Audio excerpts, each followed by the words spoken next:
Hello student, I am Kamlesh. Today I am here to explain you the difference between reflection and refraction. So let's start.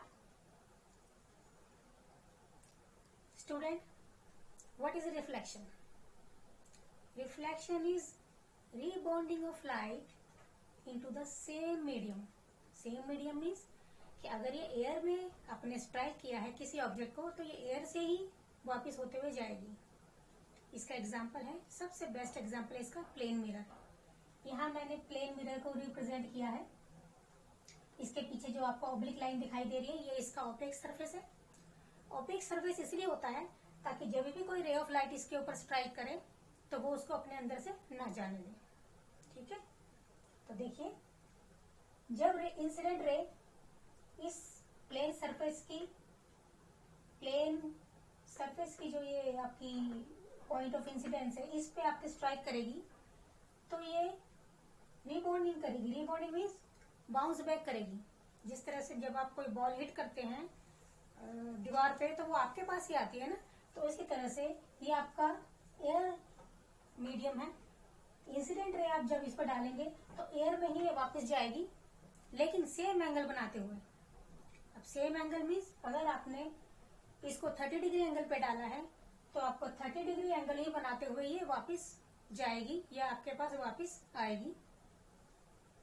और जब ये आप इसको डालोगे plane surface पे तो ये आपका होगा इंसिडेंट रे, लेकिन जब ये रिबाउंड होगी तब इसका नेम हो जाएगा रिफ्लेक्टिव रे. अब इसमें एक बात आपको गौर करने वाली जो ये है कि अगर आपको रिफ्लेक्शन चाहिए तो आपको प्लेन मिरर ही क्यों चाहिए, क्योंकि प्लेन मिरर के पीछे जो ओपेक है, ओपेक जो ओपेक इसको बनाता है सिल्वर मेटल और पेंट, वो जो इसको ओपेक बनाता है वो इस रे ऑफ लाइट को अपने से अंदर नहीं होके जाने देगी. और जब वो अपने से अंदर होके नहीं जाने देगी तो ऑब्वियसली वो एक एंगल बनाते हुए जाएगी. तो इसलिए अगर आपको रिफ्लेक्शन चाहिए तो आपको कोई भी 90 डिग्री से कम एंगल बनाते हुए आपको इंसिडेंट रे इस पे डालनी होगी. तो फिर जो आपके पास दोबारा बाउंस रिबाउंडिंग होकर जो आपके पास रे आएगी वो आपकी होगी रिफ्लेक्टेड रे. तो इसी से आपका लॉज ऑफ रिफ्लेक्शन निकल के आता है.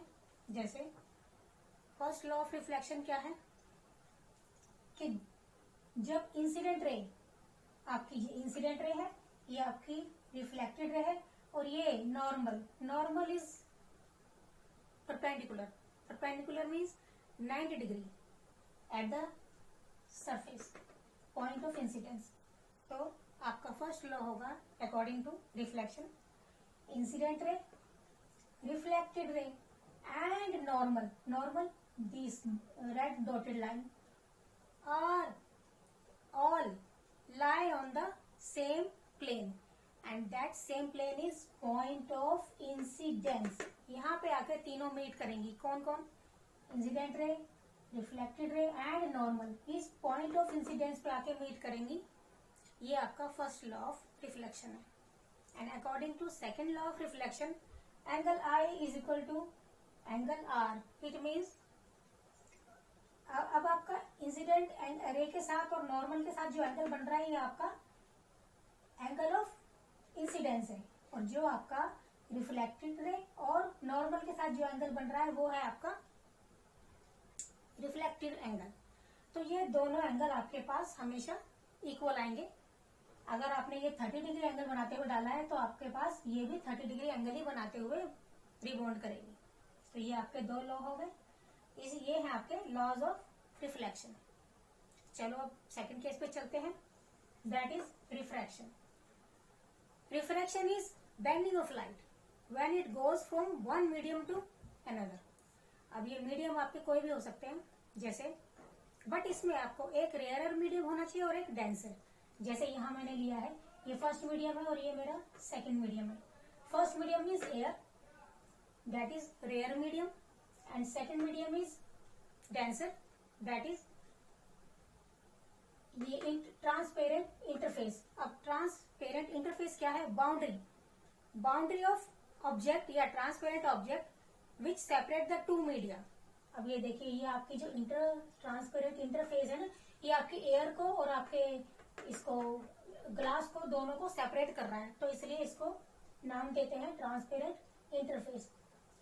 तो जब आपकी ये भी आपकी इंसिडेंट रे है और ये आपकी रिफ्रैक्टेड, सॉरी यहाँ पे आपको रिफ्लेक्शन मिल रहा है इसलिए रिफ्लेक्टेड बोलेंगे, यहाँ पे आपका रिफ्रैक्ट हो रहा है, रिफ्रैक्ट मीन्स बैंड हो रही है, तो इसलिए इसको रिफ्रैक्शन बोलेंगे। तो यहां से जब इंसिडेंट रे इस इंटरफेस पे पड़ेगी तो ये यहां से सेकंड मीडियम में होते हुए वापस चली जाएगी, लेकिन कैसे जाएगी, बैंड हो जाएगी, सेम स्पीड से नहीं जाएगी, ये अपनी स्पीड चेंज कर लेगी। क्यों? क्योंकि ये देखिए, ये आपने देखा, ये आपका इंसिडेंट रे जब आपकी स्ट्राइक पे यहाँ पे स्ट्राइक करेगी आपकी इंटरफेस पे, तो ये नॉर्मल है ना, जो डॉटेड लाइन से रेड है आपकी लाइन है डॉटेड लाइन, ये आपकी नॉर्मल है। तो देखो नॉर्मल के पास आ रही है ये, यानी वेन टूवर्ड्स द नॉर्मल, यानी ये इसके पास जाएगी। अब जब ये इसके पास गई है तो आपका इंसिडेंट एंगल और रिफ्रैक्टेड एंगल क्या सेम होंगे? नहीं ना। क्यों नहीं होंगे? क्योंकि ये देखिए, जब ये एयर में यानी फर्स्ट मीडियम में आपके यहाँ इस सरफेस पे स्ट्राइक किया, तो आपका इंसिडेंस जो एंगल है, इंसिडेंस एंगल वो आपका ज्यादा होगा, और क्योंकि ये आपका जो आपकी रिफ्रैक्टेड रे है ये थोड़ा नॉर्मल के पास आ गई है, तो देखो क्या हो गया, इसका एंगल थोड़ा कम हो गया। क्यों? क्योंकि इसकी ओरिजिनल लाइन पाथ तो ये था, देखो ओरिजिनल पाथ तो ये था, लेकिन ये अपने ओरिजिनल पाथ को छोड़कर इसके नॉर्मल के पास आ गई है। इट मीन्स ये आपका क्या हो गया, एंगल छोटा बना के छोटा एंगल बनाते हुए निकल गई है। अब second case, so in second case when an incident ray goes from denser to rare, it went away from the normal। देखिए, ये आपकी इंसिडेंट रे स्ट्राइक किया यहाँ पे, लेकिन इसका ओरिजिनल पाथ ये होना चाहिए था, बट ये देखो थोड़ा दूर भाग गई है, यानी went away from the normal, normal से दूर भाग गई।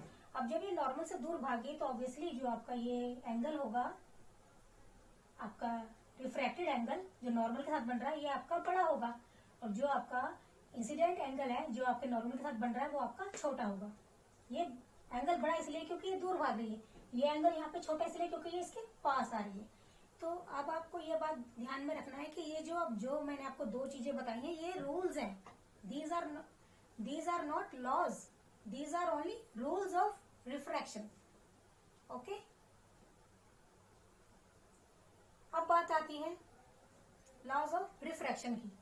तो इसमें सबसे अच्छी बात यह है कि जो फर्स्ट लॉ ऑफ रिफ्लेक्शन है वही सेम आपका फर्स्ट लॉ ऑफ रिफ्रैक्शन भी होगा। इट मीन्स क्या, वही सेम इंसिडेंट रे, रिफ्रैक्टेड रे and normal lie on the same plane, same plane means point of incidence, यहाँ पे आके ये सब मीट करते हैं तीनों। And the second law is also very simple, that is sin I upon sin R is equal to refractive index of two different media। अब वो टू डिफरेंट मीडिया या मीडियम कोई भी हो सकते हैं, जैसे यहाँ पे हमने एयर टू ग्लास लिया है, आप ग्लास टू वाटर या एयर टू वाटर भी जा सकते हैं, कुछ भी आपके मीडियम हो सकते हैं, बट इसमें से कंडीशन क्या है, एक आपका रेयर मीडियम होना चाहिए और एक आपका डेंसर मीडियम होना चाहिए। ओके, तो अब आप कंफ्यूज मत होना, जब लॉज आएंगे तो आप लॉज ही लिखना, और जब रूल्स होंगे तो रूल्स ही होगा। Once again rules, first rule is when a ray of light goes from rare to denser medium, it went towards normal, normal की तरफ आएगी तो एंगल छोटा बना देगी। And the second rule is when a ray of light goes from denser to rare, it went away from the normal, it means normal से दूर भागेगी, इसलिए एंगल भी बड़ा बना देगी। बस इसमें एक चीज और क्लियर करनी है आपको, यहाँ पे कुछ बच्चों ये पूछते हैं कि मैम यहाँ पे आपका जो अगर हम इस लाइट को, रे ऑफ लाइट को डायरेक्टली यानी 90 डिग्री एंगल पे डालें तो क्या होगा। तो आप खुद सोचिए, अगर मैं इसको 90 डिग्री एंगल पे डायरेक्ट करूंगी तो अब आप ये देखिए यहाँ पे ये उसको आगे से नहीं जाने देगा, तो जिस एंगल पे मैंने इसको डाला उसी एंगल पे ये वापस चली जाएगी। इट मीन्स अपने सेम पाथ पे, नो डाउट आप ये इसी पाथ पे आई और इसी पाथ पे वापस चली गई, तो आपका कोई एंगल बना नहीं बनाना, इट मीन्स 0 डिग्री एंगल। तो इसमें आपका 0 डिग्री एंगल बनेगा। क्यों? क्योंकि एंगल बनाने के लिए आपको 2 लाइनों की जरूरत होती है, 2 lines are needed to make an angle. But यहाँ पे तो कोई 2 लाइन नहीं हुआ, लाइन तो मिली आपको 2, बट दोनों लाइनों ने एक दूसरे को ओवरलैप कर लिया है। जब ओवरलैप कर लिया तो आपका कोई एंगल तो बनेगा नहीं। तो इसलिए बस ये आपको ध्यान में रखना है कि जब आप 90 डिग्री पे इसको डायरेक्ट करेंगे रे ऑफ लाइट को, तो आपका कोई भी एंगल नहीं बनेगा। इस कंडीशन में भी नहीं बनेगा और इस कंडीशन पे भी नहीं बनेगा। आपका एंगल होगा 0 डिग्री। ओके, आई होप आपको ये मेरा वीडियो जरूर पसंद आया होगा। अगर आप किसी और टॉपिक पे मेरा वीडियो चाहते हैं तो प्लीज़ कमेंट बॉक्स पे लिखिए, मैं आपकी ये फिर से वीडियो बनाऊंगी। और अगर आपको मेरा ये वीडियो पसंद आया हो तो मेरे चैनल को लाइक कीजिए, शेयर कीजिए, सब्सक्राइब कीजिए। Thank you.